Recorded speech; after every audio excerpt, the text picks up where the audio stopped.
Well, welcome back. And we maintain consistency with the podcast while you're away. What's your favourite bar in Bali? Didn't really go to many bars because I was there with my 2-year-old. So True. I kind of stayed in resorts and got a cabana on a private beach away from everybody, so I could just do that and not deal with what I guess everybody else is doing in Bali. When you notice that you want to be further away from people rather than really, really close to Yeah, people. So, yeah. Holidays take on a different shape. It was the opposite to most of the guys on the thing. I definitely wasn't included in a lot of the events that happened because I just couldn't make it work. Yeah, so this week we were able to put up one of our first brand news episodes, which we're really excited about for that style of podcast. But today we are going to be jumping into one of our standard longer form episodes where we're going to be talking about YouTube, the opportunity that businesses have for advertising in it, and I guess starting off with just the way and power of the targeting that's available to advertisers. Yeah, I'm excited to talk about this one. I love YouTube. I love the power of video. As usual, you've got James Walker, Walker Hill Digital, and myself, Brian Hastings, owner and director of Nous Branding Agency. So let's crack on. I watch more YouTube than I probably watch of anything, and it's probably if you class, like, even just in terms of, I don't use it on my phone, but in terms of TV, if I am watching TV, it's normally going to be YouTube that I'm consuming content on. And I really need to stop paying for the premium thing because I want to start seeing what kind of ads are happening. I really should do that sometime soon. But the ability to target within the platform is so powerful, and that's what we're going to be running over today. And I guess the first sort of targeting option is one that it's sort of a way that you can start stealing your competitors' traffic. You can target by URLs that people are visiting. So if you've got a plumbing business, say for example, and you don't want to be paying $25, $30 a click that you'd be used to paying on Google search, you just want to get in front of people who are just jumping on your competitors' websites because they are already going to pay for those clicks, then you can then get the cents on the dollar for people to view your YouTube content. It's a really effective strategy for stealing your competitors' traffic because you're just targeting anybody who's going to your list of competitors' websites. Yeah, absolutely. It's so powerful, and it's often overlooked by a lot of clients considering where they should be in the marketing mix, where they should be applying budget to. But this size and scale of how much YouTube is viewed and used in Australia is probably beyond what people expect. Yeah. It's not the sort of ugly duckling or second to TV, and that's a huge potential audience. Obviously, the usage by age group and demographic varies, but when there's an audience size that big or a penetration into the population that high in a platform that delivers video, it's a no-brainer, especially based off the targeting capabilities that it affords you. You can really serve your ad, either brand or performance type ad, to the right person at the right time. And it's really cost effective. So it's so cheap. Yeah, let's jump into it. What sort of targeting do you utilize when building out a campaign in YouTube? Sure. So, there's a number of different ones, and I guess like the one that I started off with website URL targeting. So you can dump in a whole bunch of URLs which you want to be showing your ads to if people have been to these websites. So say for example, as I said, you want to target your competitors' traffic. That's an easy one. Just find a whole list of all your competitors in the local area or wherever that you're advertising in. Put their URLs in, and then you're going to be showing to them. Other ways that we've used this is, well, it might be like, if you know that people are interested in specific websites, or they're likely to go, say, if you're a B2B business, and there might be trade or association websites or different things that your B2B clients would be accessing, then you can target them to make sure you're getting in front of them. So the URLs are really powerful because you're able to just target. It's kind of like remarketing, but you're targeting other people's traffic as opposed to your own. I guess when you're thinking about YouTube, you're not just targeting YouTube traffic. YouTube is part of the whole Google ecosystem. So the data points and all the different signals that we're able to use for targeting here is pulling out of the Google Ads network, and so similar to what we can do on display.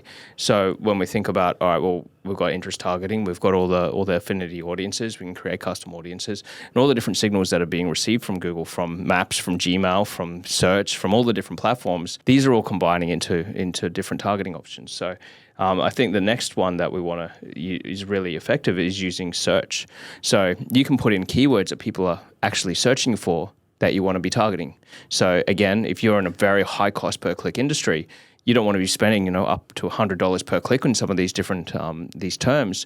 you can use them as a targeting option for your YouTube videos. And again, getting probably less than 10 cents a view on your advertising. So when you're comparing that and the reach and how far you can stretch your budget compared to a very high cost per click campaign, it's kind of like a no-brainer to be running alongside your search campaign, or even just running instead of as a brand exercise. And we haven't even touched on the obvious targeting options like constrained geographic targeting, as well as demographic targeting, age brackets, household income, and gender. 100%, you've got your demographic targeting, and then also you've got your in-market segments. So Google's going to know, all right, well, people are searching for these types of terms, they're visiting these types of websites, and I guess being that everyone's got Google Analytics on their website, Google knows how far down the buying journey that they are, and so it allows you to then sort of tailor your ads based on what the part of the buying cycle they're in. So you could be targeting these in-market audiences with specific ads for this. Yeah, and imagine how much brands are paying for TV advertising. If it had anything like this type of targeting capability, the cost would be even further through the roof. But this type of targeting is available on YouTube, and I just don't think many people appreciate how amazing it is that you can target your video content to just the right person based off either these targeting capabilities or by their in-market or matched list or search history. With all of these things combined, you might be wanting to filter it a bit too much, and then your audience and your potential audience starts to come down. But as long as you're not over-filtering your audience and you're not targeting in too tightly, and you leave a meaningful size audience, you can build a good level of reach and frequency within the platform as well. 100%. And your CPMs are so low as well. So if you're thinking about the cost to reach 1,000 people, I think we're typically seeing between $10 to $20 to reach 1,000 people on YouTube, which is just crazy cheap compared to for the amount of impact that someone was sitting and watching 30-second ad. And you're not even paying for a view if they're not watching, I can't remember what the percentage of the ad is, but if they're not watching a big portion of it, you're not even paying for that anyway. So you're getting that initial branding and you get in front of people and for no charge at all until they watch go past that threshold of the charge there. That's right. The skippable ads, it's almost fine for me if they skip because there's no charge. And if you had your branding up front in the ad, then you get that for free, effectively. You get that extension, that reach of the start of your ad play.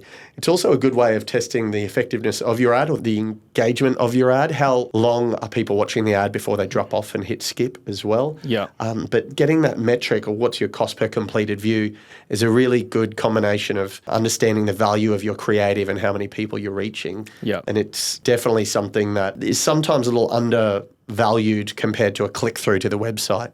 But having someone watch your ad in full all the way through to completion and knowing it's not always on the phone, like you and I watch most of the YouTube activity I watch is on my big screen at home, and I use the YouTube app on the Samsung TV. I have my subscribed videos. I also do pay for YouTube Premium, but not everyone does what you and I do. That's right. But yeah, you're right. I do sometimes turn off Premium just to see what sort of I'm going to have to turn it off, I think, because I want to see what's on there, to be honest, because we do so much YouTube advertising. We talk about it all the time, but I actually don't see any YouTube ads, which is probably a bit of a flaw in the system here.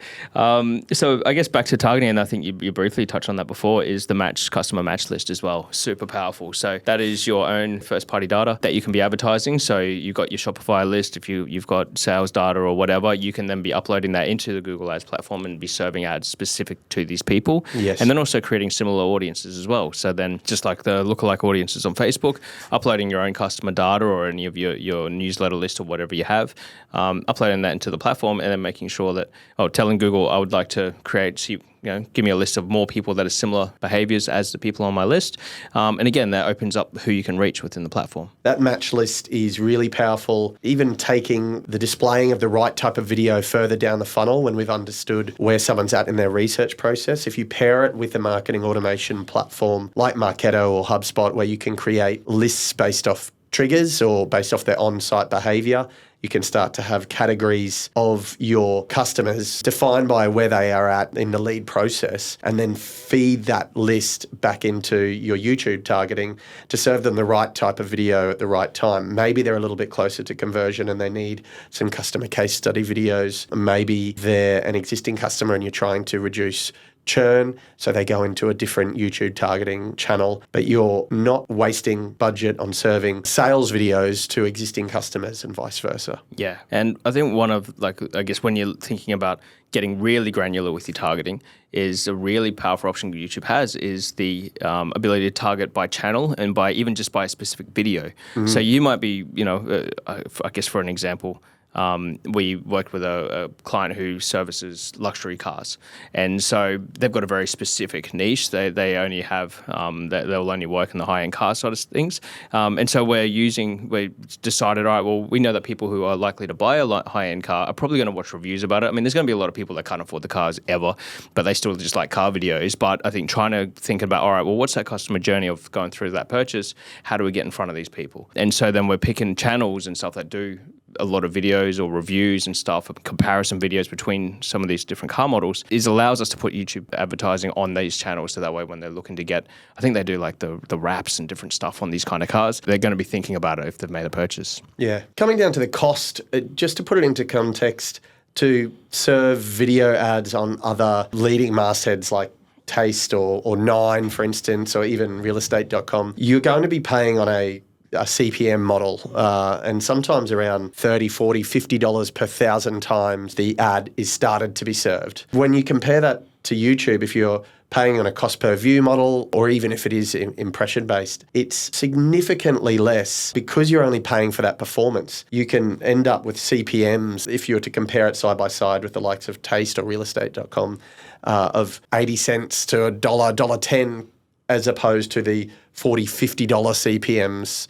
charged by these publisher platforms. And it doesn't make any sense to me that they can be in the same league without that level of targeting that YouTube has and be charging that much for your video to be started to play. And obviously, a lot of the times they don't enable skipping in those platforms. But I don't see as much value with the alignment to quality content that these mastheads are advertising that they offer.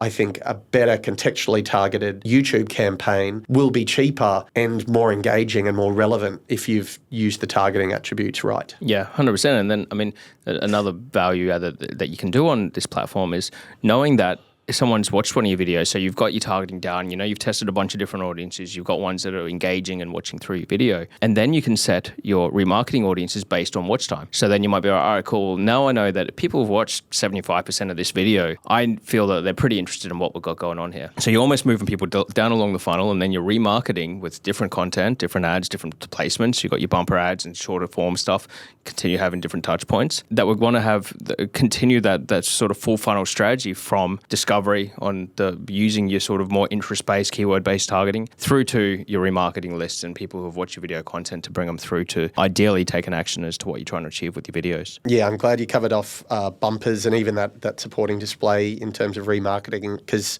you don't have to just remarket off a website visit. You can remarket off that view or that almost completed view. And we know that someone's seen the key part of our message. So we don't have to pay for the full 30-second view every time. If we've built up a frequency with an individual of 3, 4, 5 times seeing the full ad, we can then reduce it down to showing them or serving them the bumper, which is a 6-second ad. It's called a bumper because it's the start and the end of YouTube content. And it's a more cost-effective, even more cost-effective way of buying as a campaign reminder, I would say. It really is difficult to serve a meaningful ad with a 6-second bumper if they haven't seen any more of your advertising. So I generally pair it with other ad activity, but think of it as a bit more of an exciting animated banner ad. You serve those as retargeting as well. So it's a great way to introduce someone to the brand, serve them your larger, longer format ad 2, 3, 4, even up to 5 times, and then you can shift over to those lower cost retargeting ad options such as display and bumper ads to really build up the frequency and maintain that presence in market. Your audience will start to think you're way bigger than you are because you are seen so consistently and you're building up that brand message. Plus, you're also able to keep it a bit fresh, swapping in the creative, swapping in new creative. But what I find YouTube does is it enables brands who typically couldn't afford this previously to have a layer of always-on brand activity to support the performance campaign activity or that last click activity that we typically see a lot of budget shifting into. Yep. And I guess the one barrier that a lot of businesses are going to find is I feel I should be on YouTube, but compared to sort of creating content for TikTok and even your Facebook ads, there is, I think, a perceived barrier to creating content. And I guess it is a bit of a real, but it's not as easy, but there are definitely ways that you can do this in a cost-effective way. You don't need a whole production studio to be able to create content on there. And sure, you do see, when I have seen ads on the platform, it is your big banks, it is a lot of your big brands that are advertising on these platforms with very high-quality TV-style ads. But then you also will see a lot more of like almost infomercial type ads from B2B brands and whatever, just educating people on their services. And I guess we're going to be doing a follow-up episode to this about how to structure and how to approach your ad creation for YouTube content that is really going to get you some good results. Yeah, no, I think that'll be a good session to jump into. And you're absolutely right. It's one of those platforms where anything from a hand or home shot video showing how the product works all the way up to the big multi-million-dollar TV commercial is fine to use on YouTube as long as it's structured well and it delivers the right brand message. So the barriers to entry are lower, and you shouldn't only wait to have that really high-end TVC level commercial to use on YouTube. Obviously, they still work well, but where those TV commercials are a little out of place on the likes of TikTok or Instagram Reels, they still work on YouTube as well as an extension across from what you've seen on TV to what you see on YouTube too. So it's a really broad ranging platform that gives you a lot of flexibility as a marketer. I love it, and it's going to be continually in our media plan recommendations going forward, pairing out or shifting out some budget, attracting more budget in wherever we can to try to push and test how YouTube impacts the overall performance of the campaigns that we're running. So hopefully we see more and more clients willing to bubble YouTube to the top of their list. Sure. Well, thank you for your time listening today. I hope that we've been able to provide you enough of a bit of a background about the capabilities of the YouTube ads platform. It's going to be something that we're going to be talking a lot more about in the future because, as Brian said, and even for our plans here at Walk Hill, is YouTube is a very strong focus for us going forward in terms of campaign planning for our client base. Yeah, and we'll do our part maybe by turning off our ads blocker for a little bit. That'd be a good plan. And start reviewing some of the YouTube creative that's out there. So thanks again. Thanks for listening. We'll be back the same time next week, and we'll be throwing in another one of these short form, new style episodes in between now and then. Thanks again. Cheers. I'm Brian. This is James. This was Digital Horizons.